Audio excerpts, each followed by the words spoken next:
पूरी रिव्यू बैठक थी और उसमें अधिकारियों को भी कि नशे के ऊपर जो कारोबार में संलिप्त हैं ऐसे लोगों के खिलाफ सख्त कार्रवाई हो और जो इफेक्टेड हैं ऐसे लोगों को ट्रेस करके उनको कहीं ना कहीं हॉस्पिटल्स में या नशा मुक्ति केंद्र के अंदर उनको राहत मिले।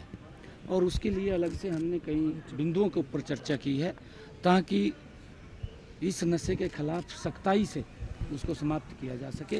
और उसके लिए अगर कोई इसके अंदर कारोबार में संलिप्त होगा उसके लिए कोई समझौते का खाता नहीं है, राहत का खाता नहीं है, सख्त कार्रवाई उसके। सर, किसानों के मामले में मीटिंग की है जो 6 तारीख को किसान जो दिल्ली जा रहे हैं उसको लेकर बैठक की गई है। सर देखिए, हमने किसानों के लिए बहुत अच्छा किया। आदरणीय प्रधानमंत्री जी ने किसानों के लिए जो मजबूत काम किया, उनको लगातार एमएसपी और उनको लगातार जो प्रधानमंत्री किसान सम्मान निधि, प्रधानमंत्री फसल बीमा योजना, प्रधानमंत्री कृषि सिंचाई योजना, उसके माध्यम से किसानों को जो लगातार मजबूती की तरफ ले जाने का काम किया जा रहा है। हमारी सरकार ने ऐतिहासिक काम किया है और उसी का परिणाम है कि हरियाणा के अंदर हरियाणा के किसान ने उसको ऊपर मोहर लगाई। पंजाब से तो किसान का रास्ता दिया जाएगा,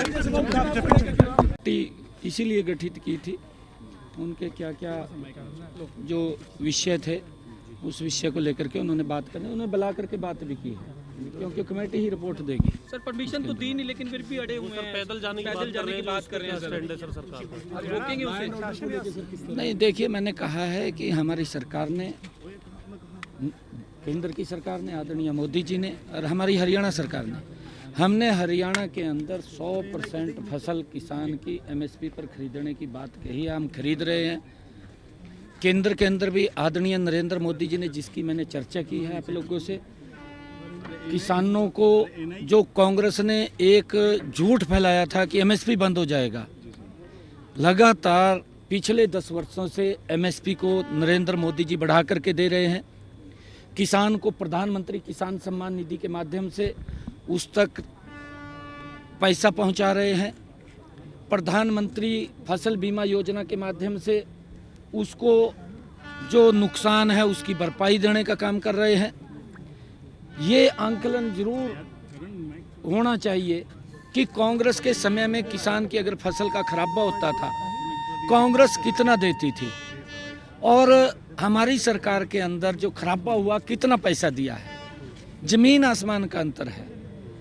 इस बात के ऊपर चर्चा होनी चाहिए कि कौन अच्छा कर रहा है और किसने अच्छा नहीं किया है, इसके ऊपर चर्चा होनी चाहिए। और ये भी चर्चा होनी चाहिए, मैं ये भी एक आग्रह करना चाहूँगा सभी किसान भाइयों से कि हमने इसके ऊपर भी जोर देना चाहिए कि हम जो ज़्यादा पेस्टिसाइड इस्तेमाल हो रहा है वो पेस्टिसाइड ज़्यादा इस्तेमाल ना हो, क्योंकि उससे बीमारियां फैल रही हैं। पंजाब के अंदर अगर हम देखें कैंसर की बहुत तादाद बढ़ रही है और उसका मेन कारण ये है कैंसर तादाद का कि हम अपनी फसल के अंदर बहुत ज़्यादा पेस्टिसाइड और खाद का इस्तेमाल कर रहे हैं और उसके कारण से कई प्रकार की बीमारियां जन्म ले रही हैं। और जब बीमारियां जन्म ले रही हैं तो उससे आप देख भी रहे हैं लोग अकस्मात चले जाते हैं।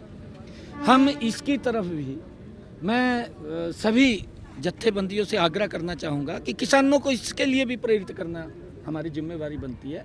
हम देखें कि किसान को सजग करें, किसान को हम जागरूक करें कि पेस्टिसाइड से बड़ा नुकसान हमारे शरीर को भी है और वातावरण को भी है। क्योंकि मोदी जी ने प्राकृतिक खेती की तरफ भी गति से काम करने की बात कही है। उन्होंने प्राकृतिक खेती को लेकर के बजट का भी प्रावधान किया है ताकि, और जो प्राकृतिक खेती अगर होगी उसका भाव भी मेरे किसान को ज़्यादा मिलेगा। लोग जा कर के लाइन में लग करके लेते हैं क्योंकि उसको मालूम है कि इसके अंदर कोई दवाई या खाद का इस्तेमाल नहीं है। ये इसकी तरफ हमने ज़्यादा लोग किसानों को भी ज़्यादा। जो 3 लॉ है उनको हरियाणा सरकार कब तक लागू करेगी? प्रधानमंत्री ने भी कहा कि जो आपराधिक कानून जो नई संहिता लाए हैं उसको लेकर के हरियाणा सरकार नहीं, हरियाणा के अंदर लागू हो गए ना, वो पिछले 1 जुलाई से लागू हो गए हैं 100%। जैसे चंडीगढ़ में पूरा हमारे यहाँ से वो लागू है। उसके ऊपर लोगों को इसके ऊपर राहत भी मिल रही है और धीरे धीरे करके, क्योंकि जो ये कानून है जो पीछे भारत पिनल कोड ये लागू किया गया और क्योंकि पहले वो अंग्रेजों के समय के कानून बने हुए थे, अंग्रेजों ने अपनी सुविधा के अनुसार वो कानून बनाए थे कि उनको लाभ कैसे होगा, उसके अनुसार वो कानून बने थे। परंतु आज तक उन कानूनों के बारे में न चर्चा हुई थी, न विचार हुआ था। ये पहली बार मोदी जी ने इसके ऊपर चर्चा विचार करके भारत पिनल कोड लेकर के सर, इसका प्रशिक्षण भी दिया जाएगा अधिकारियों को, पुलिस को? बिल्कुल बिल्कुल प्रशिक्षण दिया के लिए कोई जाएगा, तैयारी है? बिल्कुल सर, बिल्कुल। राज्यसभा उपचुनाव को लेकर क्या तैयारी है सर? क्योंकि देखिए, ये हमारे केंद्रीय पार्लियामेंट्री बोर्ड का विषय है और जो भी उनके नाम हमारे पास आएगा।